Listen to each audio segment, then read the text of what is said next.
Shinsuke Nakamura has been built up so big by the WWE as this dream feud, and it really is. I mean, this is something that American fans haven't really been able to see because it's only ever happened in Japan, and unless you're a diehard going out and finding New Japan, which some of us are, you haven't seen this, and this sounded awesome to you.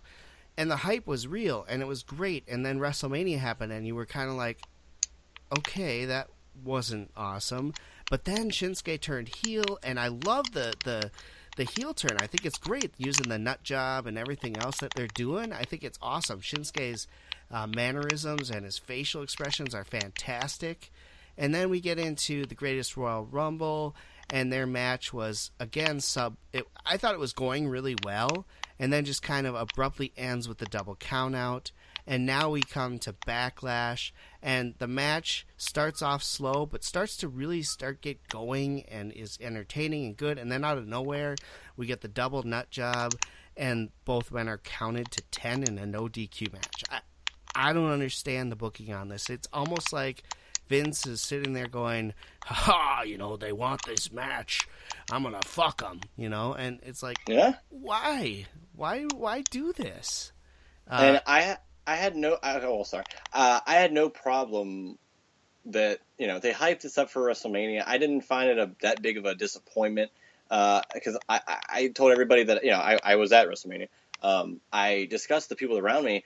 They had all this hype. I was not expecting it to be as great as the hype because, it's very tough. The sequel is almost never as good as the original movie. And clearly it wasn't, But the fact that they had an actual story built into it afterwards where Shinsuke turns heel, I was thrilled by that. And I was looking forward to more stuff with between these two because it's more than just a great match. They're putting a storyline to it. This is their WWE spin on a great feud and match they had. And the Greatest Royal Rumble was, whatever. And I attributed that to the time and all of the stuff that hampered it. But looking forward to this Backlash match because it was a no DQ, like nothing can go wrong. But of course they found another loophole and counted them both out. Now, if it goes further and they do some other blow-off match, maybe this will be okay. If they make if there's any clean finish at all, but I don't see that happening. I see this either fading away or just not looking like they're just not going to revisit it. At this point, to me, this is going to go to SummerSlam, right? That's going to be the ultimate payoff to this feud. But what are you doing in the meantime? So. I mean, are they going to have a long time? Yeah, are they going to have a match at Money in the Bank now, where it's a last man standing match or a cage match or something? I don't know. I don't get it. To me, this feud is almost being ruined by poor booking, and it really disappoints me because these two guys, AJ Styles and Shinsuke Nakamura, have the ability to put on a spectacular match, and they're being held back by poor booking decisions. And that is so disappointing to me. And even if, to me, I keep them away from each other until SummerSlam and have the big match where everybody is expecting at that point. And whether they put the belt on Shinsuke or keep it on AJ doesn't matter to me at this point. I just want to see him have a good match with a final finish. And I don't want to see 6 matches in between then where the finish is screwy. To me, that ruins this feud. I agree, and it's a blessing and a curse. You mentioned it. They had their big match at Wrestle Kingdom a couple of years ago in Japan. Maybe you've seen it, maybe you haven't, but you probably have heard of it one way or the other. And the fact that WWE capitalized, scored both these guys, within months of that big match happening, and now setting the stage for a huge WrestleMania match, it's a blessing that, hey, we get these guys, we can get them and do this match, but hey, we have to put a storyline on it. We have to do something. It can't just be this because that's not what our audience looks at. And, it might suffer. These two guys aren't necessarily your biggest storytellers outside of the ring.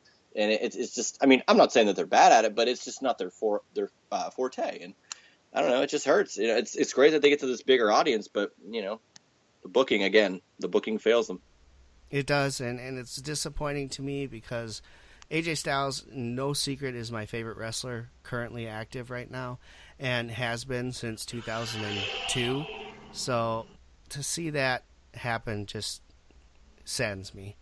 Let's move on to our next topic of du jour because we got to see Roman Reigns take on Samoa Joe, and this match got off huge right away. I mean, this was a fun, fast-paced Samoa Joe just kicking the crap out of Roman Reigns over and over again, and really lasted the whole match. The sad part is the crowd really crapped on it because of some rest holds that were used, which I'm sorry, that's kind of how you work a real good match, is you have to put some of this psychology in there. But they crapped on it and really did a number to it. And then kind of the slap in the face, Roman Reigns has been basically dominated for approximately 75% of this match, and then hits a spear on Samoa Joe for the 1-2-3 out of nowhere, and that's our finish. I don't mind Roman winning the match. I would have liked to have seen Samoa Joe look a lot stronger in defeat. I would agree, and it's the same point. Everybody complains about this. It's been done to death. How long and how many times do we have to see this narrative of Roman Reigns not even overcoming the odds, but it's almost laughable. It's almost as if he literally becomes invincible once all bets are off and everything's against him. He just there's no comeback. It's almost like he just wins immediately. They've tried so long, so hard to get this character over with the fans, and I think another problem with a lot of this, even though indirectly or not, is the fact that Brock Lesnar, not that he's not showing up at all, but it's the fact that he's the champion. There's no consistent champion, no consistent title matches. So when Roman's the only guy you've got, face wise, in the minds of WWE, there's nothing else. There's no new feuds for a title because there's only one champion. He doesn't show up. You're kind of hampered with it. Your options are very minimal. Well, I'd like to talk about Brock Lesnar a little more because I have a different opinion than you on that, but let's talk about that maybe next week on the show. Sure. Because right now I just want to focus on Roman Reigns. I mean, and I think that Braun Strowman has been built up enough to be another guy to go after the title. I agree. And is probably the right guy to go after the title.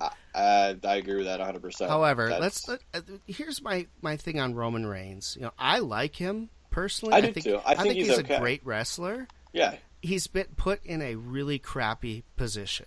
I think worse and more doomed to fail than Cena. Oh, yeah.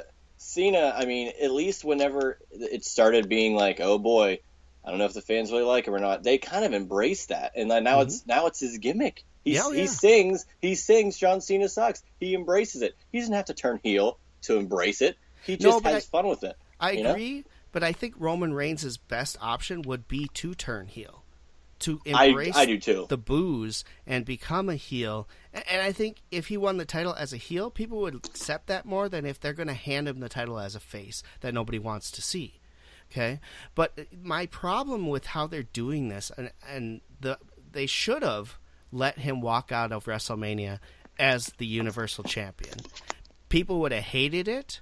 However, they'd get over it, and we'd have fresh feuds and wouldn't have to worry about the Brock Lesnar problem from then on out. The fact that they didn't and then hyped up the rematch at the Greatest Royal Rumble only to have that backfire on them, because let's face it, Roman Reigns was scheduled to lose that match, and just because the cameras caught a really bad problem for them, they had to go with the storyline. But why? Why are we having this guy who's been hyped for well over a year now to get this match with Brock Lesnar? We knew at the end of last WrestleMania that this WrestleMania was going to be headlined by Brock and Roman.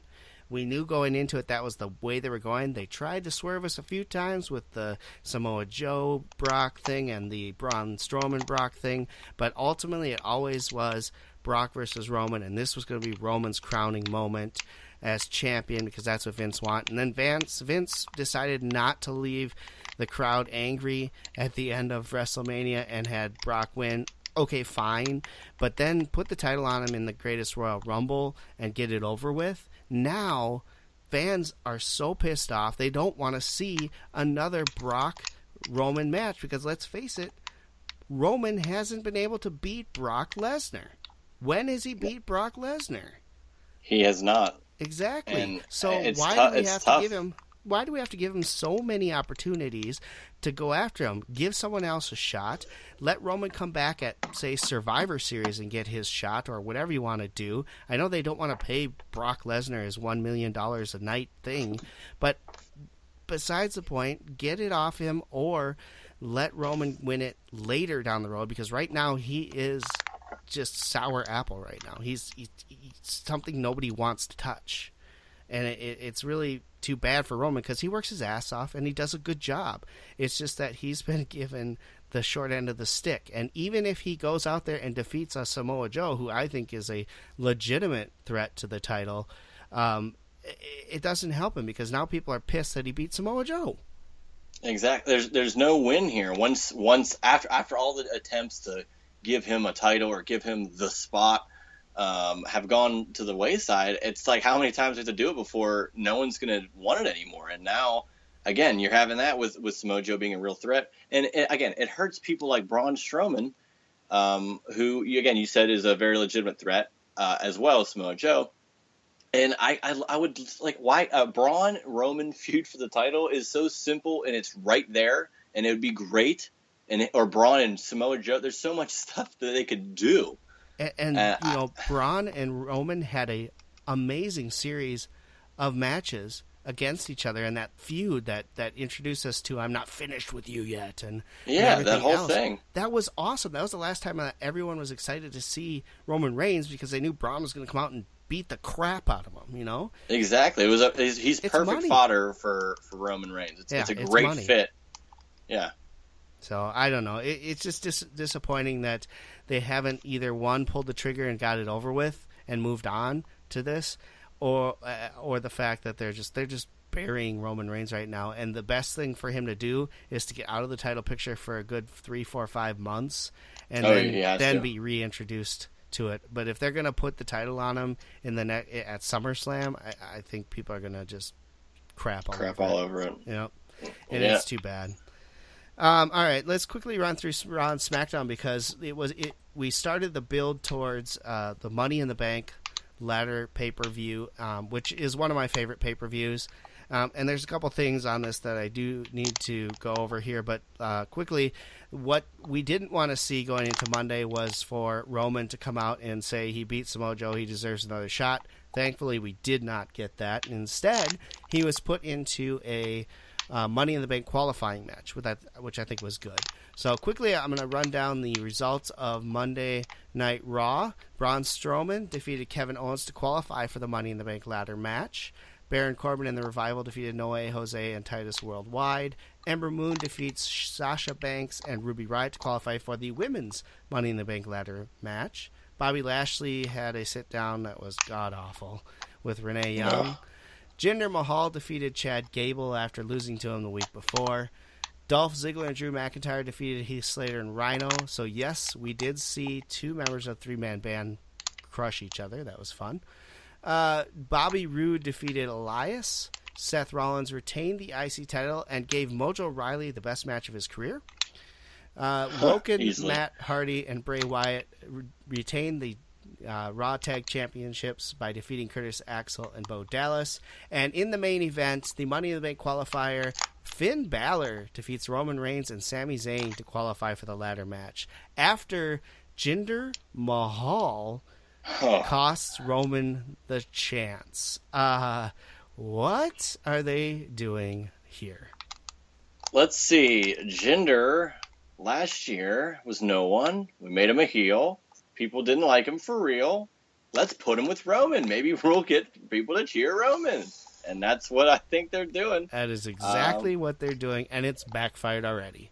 It's backfired already. It's literally a year ago at Backlash, we had a WWE champion of Jinder Mahal, and now it's almost like they did all of that purely to get a guy that was almost a failsafe to be hated with Roman. Which, again, if it works, maybe it'll be okay. I don't think who got the biggest pop of the night. You tell me. Jinder Mahal. Exactly. So obviously it didn't work very well, and it's who knows what'll happen when they actually. I still can't believe that they're actually going to put Roman Reigns and Jinder Mahal in a storyline together. We'll have to see if that actually does end up being the case. I would imagine it will. Will it just be a Monday Night Raw blow off, or will they actually put them in a match at Money in the Bank? Because oh my God, that's going to be disastrous. I wouldn't mind them having a match at Money in the Bank. To be fair, I would be very intrigued by that.